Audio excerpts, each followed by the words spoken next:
మన చైతన్యం ఆత్మవైపు చేసే ప్రయాణం ధ్యానం. ధ్యాన స్థితిని పొందడానికి శరీరాన్ని మనసును నిలువరింపచేయాలి.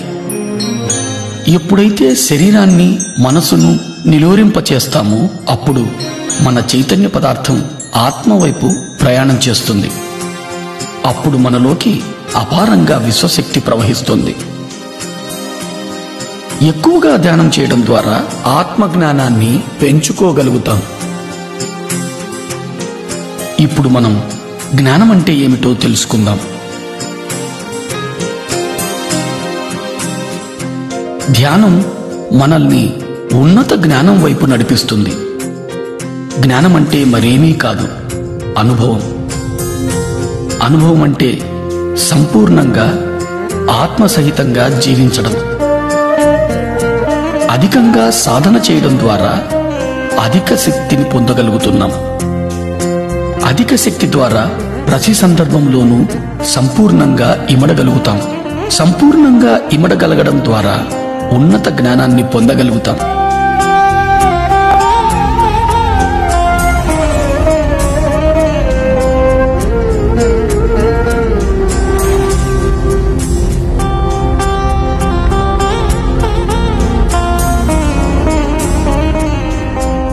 జ్ఞానం ద్వారా ఉన్నతమైన అవగాహన శక్తిని పెంపొందించుకోగలుగుతాం. తద్వారా ముక్తిని సాధించగలుగుతాం. ఈ ఉన్నత అవగాహన శక్తి ద్వారా మనం శరీరం మాత్రమే కాదు, అద్భుతమైన జీవులని తెలుసుకుంటాం. మనమున్న ప్రతి స్థితి మనకు అవగతమవుతూ ఉంటుంది. ప్రతి స్థితి అవగతం అవడం ద్వారా అన్ని రకాల సమస్యల నుంచి అతి సునాయాసంగా బయటపడగలుగుతాం. ఉన్నత జ్ఞానము, ఉన్నత శక్తి మన చైతన్యపు ఉన్నతికి దోహదం చేస్తుంది. ఈ ఉన్నతి కోసమే పృథ్వీపైకి మన ప్రయాణం. ఉన్నత జ్ఞానము ఉన్నత ఇంద్రియాలైన దివ్యచక్షువు, సూక్ష్మ శరీరాల ద్వారా పొందుతాం.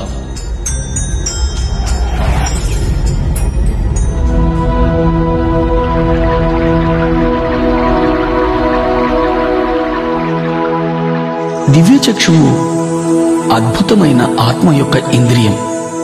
ఉన్నత లోకాల్లో చూడటానికి, వినడానికి, అనుభూతి పొందడానికి ఉపయోగపడే అద్భుతమైన ఇంద్రియమే ఈ దివ్యచక్షువు.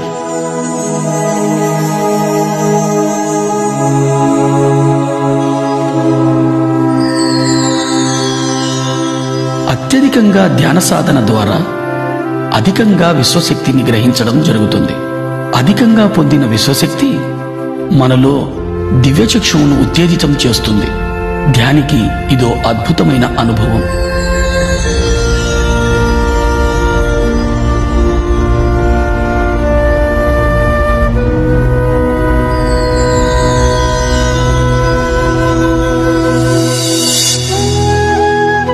దివ్యచక్షువు ఉత్తేజితమవుతున్న సందర్భంలో నొసటి భాగంలో రెండు కనుబొమ్మల నడుమ నొప్పిగా కాని, లాగినట్టు కాని అనుభూతులు కలుగుతాయి.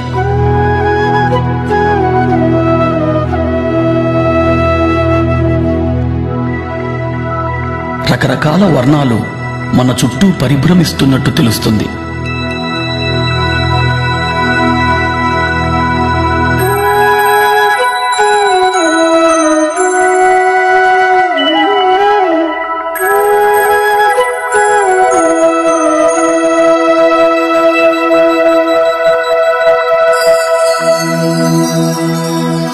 మన చుట్టూ నడక శబ్దం, గుసగుసల శబ్దం వినపడుతున్నట్లు అనిపిస్తుంది.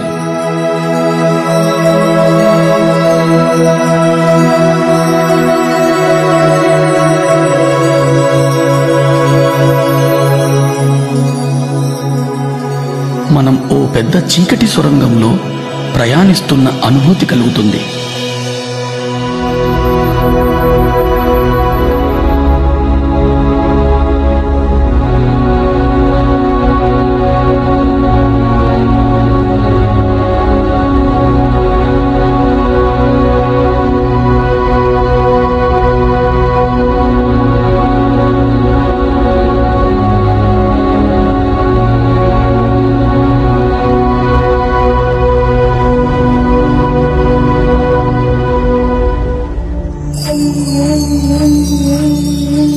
ఎప్పుడైతే ప్రాణమయ శరీరం సంపూర్ణంగా విశ్వశక్తిని పొందుతుందో అప్పుడు దివ్యచక్షువు పరిపూర్ణమవుతుంది.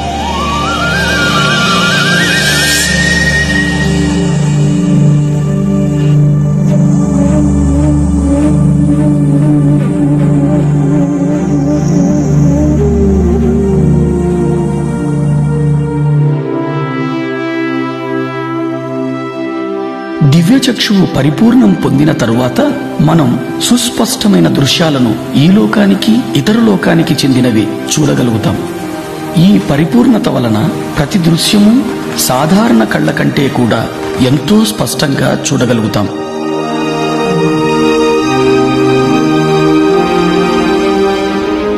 మనం ఇతర లోకాల విషయాలను కూడా చాలా స్పష్టంగా చూడగలుగుతాం. మనం ఎక్కడో జరిగే విషయాలను ఇక్కడి నుంచే స్పష్టంగా చూడగలుగుతాం. మనం ఎన్నో దృశ్యాలను ఎన్నో విషయాలను చాలా స్పష్టంగా చూడగలుగుతాం.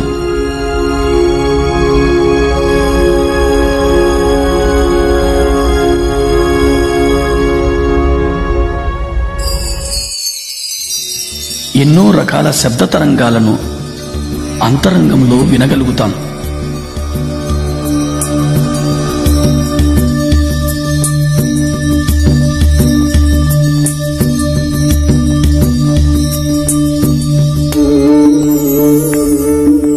ఎందరో మహానుభావులను మనం ఎరిగిన రూపంలో వారిని చూడడం జరుగుతుంది.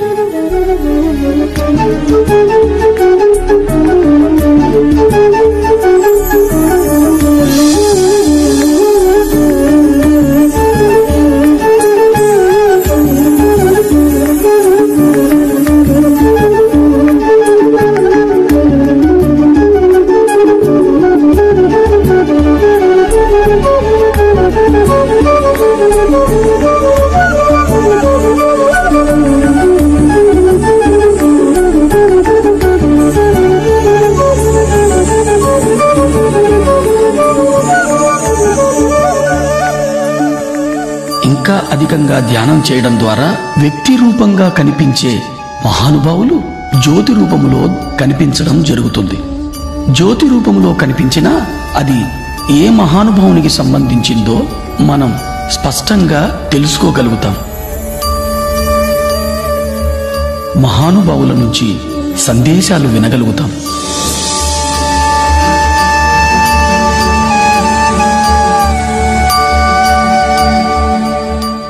చీకటి సొరంగంలో ప్రయాణిస్తూ చివరకు దివ్యమైన తేజంలో లీనమవుతున్నట్టు అనుభూతి పొందుతాం.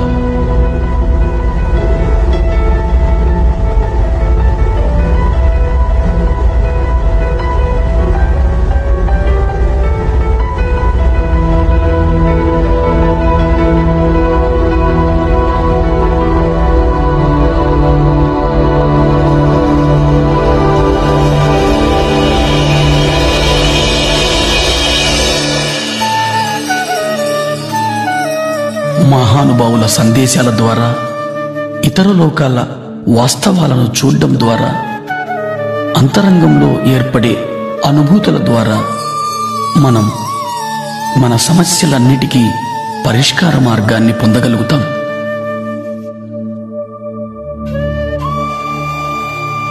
తద్వారా మన నడత మారుతుంది, మన నమ్మకాలలో మార్పు వస్తుంది. ఇదే ఈ దివ్యచక్షువు ద్వారా మనం పొందే అద్భుతమైన అనుభవం. ఈ దివ్యచక్షువు అనుభవం తరువాత మన దైనందిక జీవితంలో కూడా ఎన్నో ఉన్నతమైన మార్పులను గమనించడం జరుగుతుంది.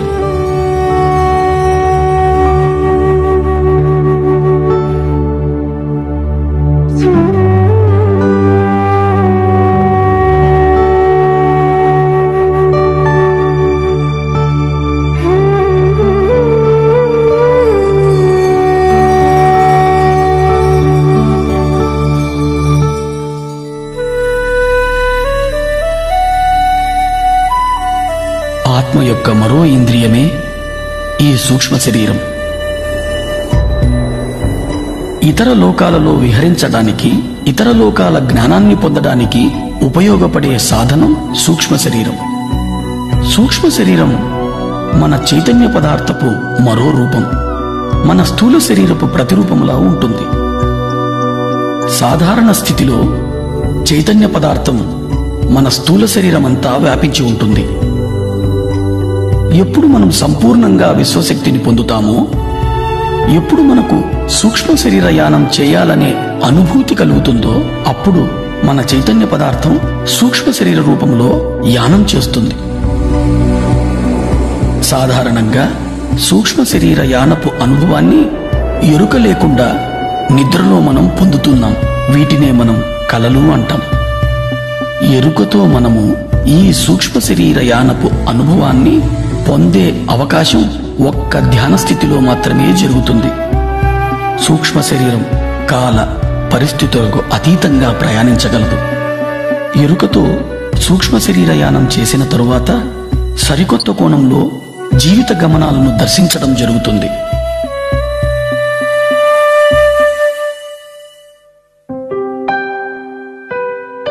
ధ్యానంలో అత్యధికంగా విశ్వశక్తిని పొందినప్పుడు శరీరమంతా వ్యాపించి ఉన్న చైతన్య పదార్థం ఒక కేంద్రం వైపు ప్రయాణించడం జరుగుతుంది. చైతన్య పదార్థం కేంద్రం వైపు ప్రయాణించేటప్పుడు స్థూల శరీరంలో కదలికలు ఏర్పడతాయి.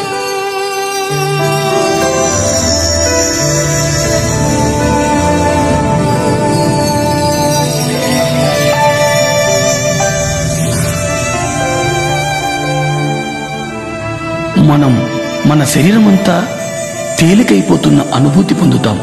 మన కాళ్ళు చేతులు లేవేమో అనే భావన కలుగుతుంది. మన శరీరం పూర్తిగా తేలికగా దూదిపించేలా అనిపిస్తుంది. శరీరంలోని వివిధ ప్రదేశాలలో కదలికలను గమనిస్తాం. ఒక్కొక్కసారి పూర్తి శరీరం తిరుగుతున్నట్లు అనిపిస్తుంది. ఇదే సూక్ష్మ శరీరపు కదలికల అనుభవాలు.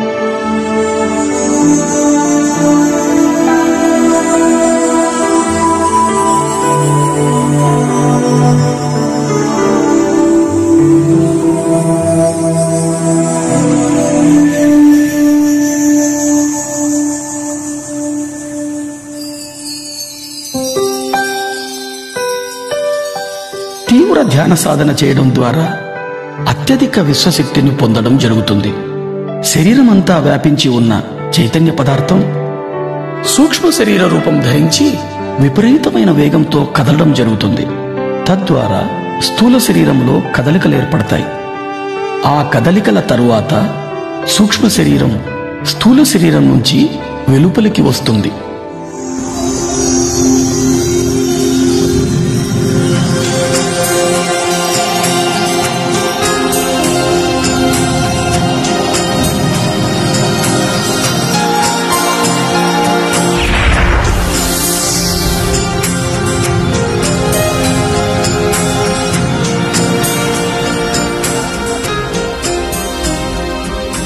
అలా వెలుపలికి వచ్చిన సూక్ష్మ శరీరానికి స్థూల శరీరానికి మధ్య తెల్లటి వెండి తీగ లాంటి పదార్థం అనుసంధానమై ఉంటుంది. దీనినే సిల్వర్ కార్డ్, పాశము అంటారు. ఈ సిల్వర్ కార్డ్ అనేది అధిక శక్తితో కదిలే చైతన్య పదార్థమే. ఇది స్థూల శరీరం నుంచి సూక్ష్మ శరీరానికి, సూక్ష్మ శరీరం నుంచి స్థూల శరీరానికి సమాచారాన్ని చేరవేస్తూ ఉంటుంది. సూక్ష్మ శరీర యానం మన చైతన్య పదార్థంతో చేసే ప్రయాణం. ఈ ప్రయాణం అన్ని లోకాలకు చేయవచ్చు. సూక్ష్మ శరీర యానం చేయడం ద్వారా అపారమైన ఆత్మ విజ్ఞానాన్ని పొందుతాం. సూక్ష్మ శరీరం అన్ని రకాలైన పదార్థాల గుండా ప్రయాణించగలుగుతుంది. అంటే భూమి, నీరు, అగ్ని, ఆకాశం, వాయువు.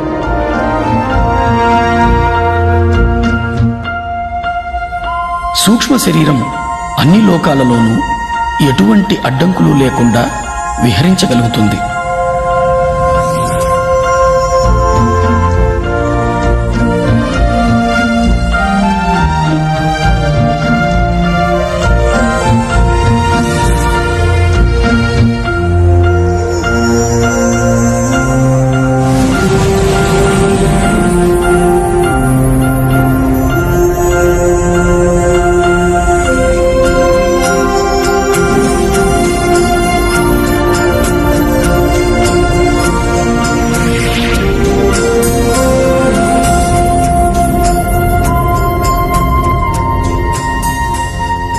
సూక్ష్మ శరీరం బయటకు వచ్చిన తరువాత స్థూల శరీరాన్ని చూడడం జరుగుతుంది.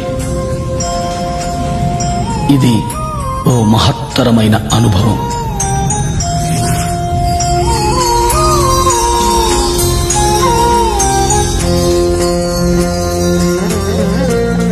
ఈ అనుభవం తరువాత సంపూర్ణంగా నేను స్థూల శరీరం కాదు, స్థూల శరీరంలో వసిస్తున్నాను అనే విషయాన్ని స్పష్టంగా అవగాహన చేసుకోగలుగుతాం. ఇదో మహద్భుతమైన అవగాహన. ప్రతి ఒక్కరూ ఈ అనుభవాన్ని తప్పక పొందాలి. ఈ అనుభవం పొందిన తరువాత మనం ఏర్పరచుకున్న పరిమితులన్నీ తొలగిపోతాయి. మనము అపరిమితులమని అర్థం చేసుకోగలుగుతాం.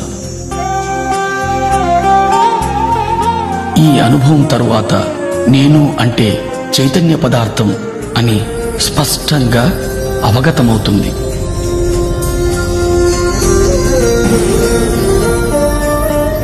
సరికొత్త కోణంలో జీవితాన్ని దర్శించడం మొదలవుతుంది.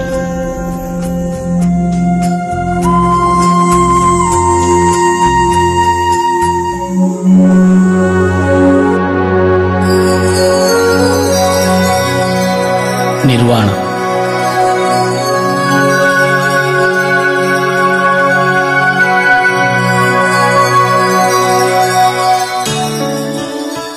అధిక ధ్యాన సాధన ద్వారా అధిక విశ్వశక్తిని పొందడం జరుగుతుంది. అధిక విశ్వశక్తి ఏ సందర్భంలోనైనా సంపూర్ణంగా ఇమడడానికి దోహదం చేస్తుంది. సంపూర్ణంగా ఇమడడం అంటే శరీరము, మనస్సు, బుద్ధి, ఆత్మలతో సందర్భంలో మమేకమవ్వడం, తద్వారా సందర్భంలోని సంపూర్ణ జ్ఞానాన్ని పొందడం.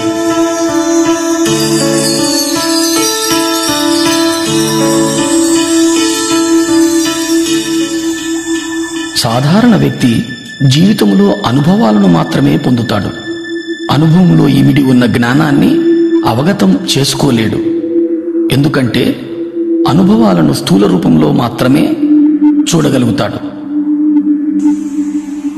ధ్యాని జీవితానుభవాలను సంపూర్ణంగా అవగతం చేసుకోగలుగుతాడు. ఎందుకంటే ధ్యానికి తెలుసు తాను శరీరం మాత్రమే కాదు, శరీరంలో నివసిస్తున్నాను అని. తనకు తెలుసు జీవితంలో ఏర్పడే అనుభవాలన్నీ కూడా తన ఆత్మోన్నతి కోసమేనని. ధ్యానంలో అనుభవాలు పొంది వాటి ద్వారా పొందిన జ్ఞానాన్ని జీవితానికి అన్వయింపచేసుకున్నప్పుడు సరికొత్త అవగాహన శక్తి లభిస్తుంది. ఈ సరికొత్త అవగాహన శక్తి ద్వారా జీవితాన్ని వేల కోణాల్లో దర్శించడము, అనుభవించడము, అవగతం చేసుకోవడము జరుగుతుంది. తద్వారా మన అవగాహన శక్తి, మన దృక్పథము, మన జ్ఞానము అన్నీ మరింతగా విస్తారింపబడతాయి. ఇది మన చైతన్య విస్తారానికి దోహదం చేస్తుంది.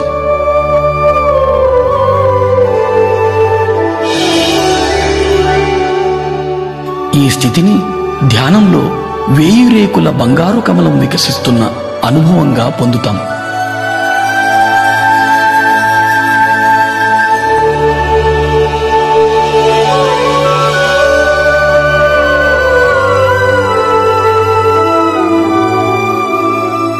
ప్రతి ఒక్క రేకు జీవితపు ఒక సరికొత్త కోణపు అవగాహన.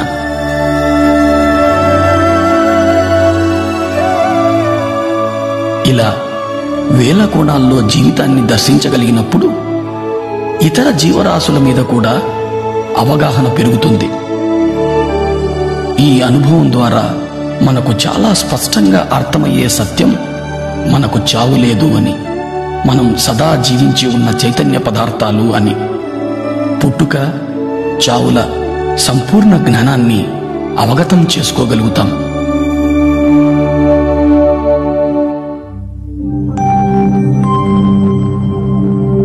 జనన మరణాలు.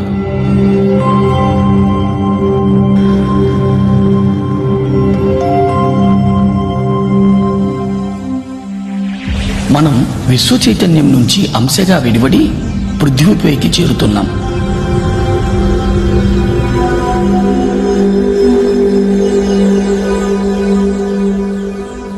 నుంచి విడివడిన అంశకు ప్రాణమయ శరీరమే ఆధారం.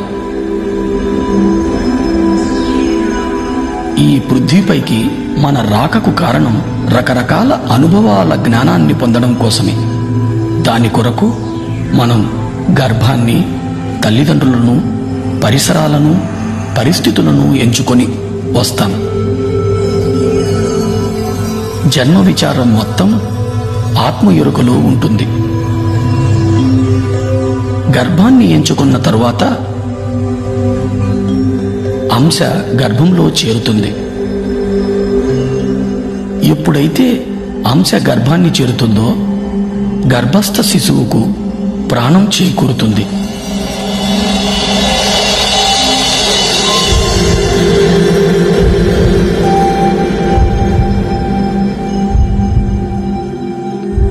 అంశ ప్రాణమయ శరీరంలో శక్తి ఆధారంగా ప్రాణి స్థూల శరీర నిర్మాణం జరుగుతుంది.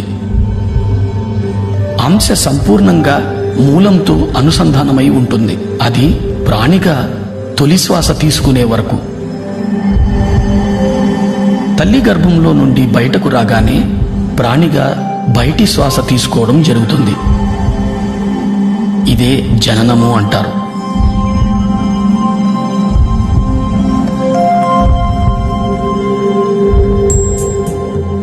తొలి శ్వాస నుంచి 7వ ఏట వరకు ప్రాణి మూలపు అవగాహన కలిగి ఉంటుంది. మనస్సు నిర్మాణం 7వ ఏట నుంచి మొదలై 14వ ఏటకు పరిపూర్ణమవుతుంది. బుద్ధి నిర్మాణం 14వ ఏట మొదలై 21 నాటికి పరిపూర్ణమవుతుంది. 21 నుంచి 28 వరకు శరీరము, మనస్సు, బుద్ధి మూడింటి కలయికల జీవిత అనుభవాన్ని పొందుతాం. 28వ ఏట నుంచి జీవితం పూర్తిగా ఆత్మజ్ఞానం మీదనే ఆధారితమై ఉంది. ఆత్మజ్ఞానావగాహన లేకుండా చైతన్యం శరీరము, మనసుల మధ్య ఉండిపోతుంది. తద్వారా జీవితంలో దుఃఖం మొదలవుతుంది. ఎందుకంటే పరిస్థితులు ఎందుకు ఏర్పడుతున్నాయో అర్థం కాదు. ప్రతి స్థితి ఎంతో క్లిష్టతరంగా అనిపిస్తుంది. పరిమిత అవగాహనతో జీవితం జడంగా తయారవుతుంది. విశ్వశక్తి ప్రవాహం నుంచి దూరం అవ్వడం, తద్వారా శరీరంలో అనారోగ్యం, మానసిక ఒత్తిడులు, పర్యవసానంగా అస్తవ్యస్తమైన జీవితమంతా ఎరుక లేకుండానే గడిచిపోతుంది. తాను ఎందుకొచ్చానో అన్న విషయాన్ని సంపూర్ణంగా మరిచిపోతాడు.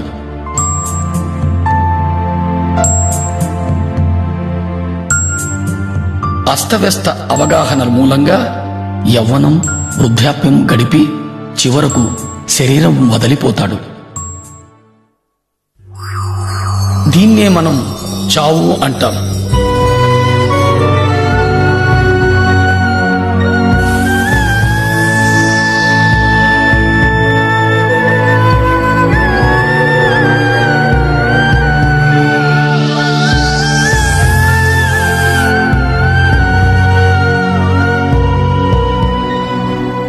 మరణం తరువాత కూడా జడమైన మనస్సు చైతన్యాన్ని మూలానికి చేరనీయదు.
పరిమిత అస్తవ్యస్త అవగాహనల మూలంగా తనకు తానే నరకాన్ని స్వర్గాన్ని నిర్మించుకొని అధమలోకాల్లోనే ఉండిపోతాడు.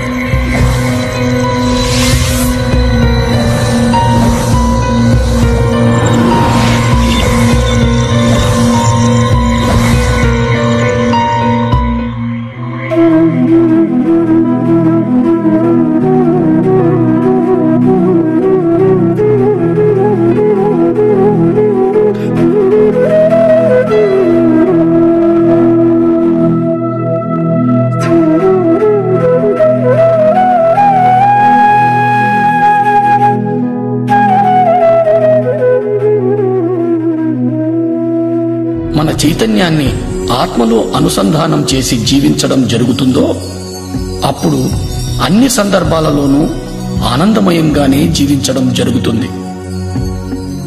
మరణానంతరం కూడా అధమలోకాల్లో కాక నేరుగా మూలానికే చేరుకుంటాడు.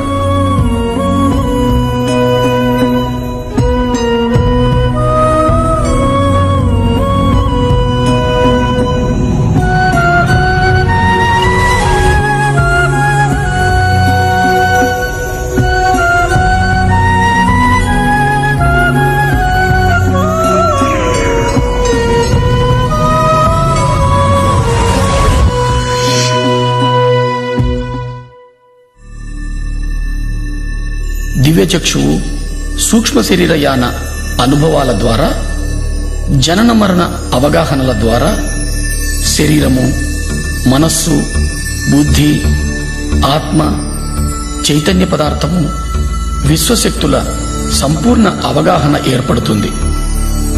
నేను అంటే చైతన్య పదార్థమని, చైతన్య పదార్థమంటే విశ్వశక్తి జ్ఞానాల కలయికని పరిపూర్ణ అవగాహన ఏర్పడుతుంది.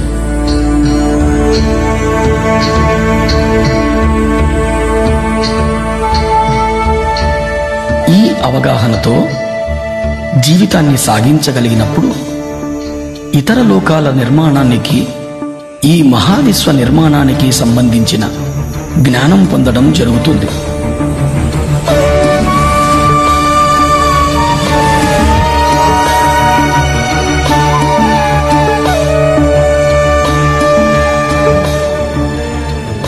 ఈ జ్ఞానంతో మనం అద్భుత సృష్టికర్తలు కాగలం.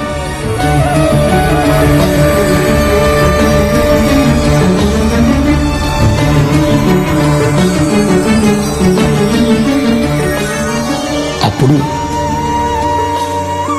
ఏది పలికినా కొత్తదనమే,